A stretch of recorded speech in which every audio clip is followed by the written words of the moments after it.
"Driver says the Fat Controller's coming home tomorrow," said James a week later. Gordon grunted. He wasn't anxious to see the Fat Controller. "I must do well today," he said to himself as he waited to start the express. "A good run today might help if the Fat Controller hears about it." Things did not begin well, though. Thanks to a last-minute passenger, they were late starting, which meant that Gordon missed his path at the junction and was delayed there too. But with a clear run after that, they flashed through Edward Station, going splendidly. They were halfway up the hill when there was a clatter beneath Gordon's cab. Suddenly, he felt a blast of cold air in his middle, as if there were a gap between his boiler and cab. "Oof!" he gasped. "What's happened?" The fireman looked at his fire. There was a gaping hole in the middle where the fire bars had collapsed and a large part of the fire had disappeared. "You've lost part of your fire, Gordon," the fireman explained. "What a place to do it." Already Gordon was feeling weaker.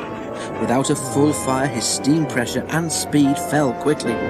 But his driver knew what to do. "Find the biggest piece of coal you can and put it across the hole," he told the fireman. "That will stop some of the cold air from getting in, and we'll be able to hold steam better. But hurry, or the hill will beat us." The fireman hurried. A large lump of coal lay near the front of the tender. Quickly he moved it into place with his shovel and a long steel bar. Gordon felt better at once.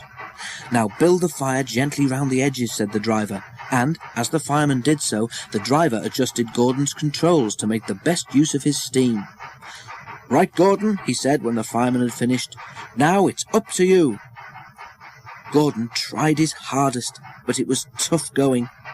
"I must do it, I must do it," he told himself as he pounded up the hill. He had stuck here once before and was determined not to fail again. Poor Gordon was getting very breathless. "I will do it, I will do it," he panted, but he was careful not to pant too loudly in case he blew away what was left of his fire. He shut his eyes and struggled on. At last Gordon felt that the slope was easier to climb. Cautiously, he opened one eye. Yes, he was nearly at the top. "I've done it! I've done it!" he gasped triumphantly. The fireman mopped his brow. "That was splendid, Gordon," he said, "and now you deserve a rest." A signalman turned them into a goods loop and telephoned the works for a pilot engine to be prepared.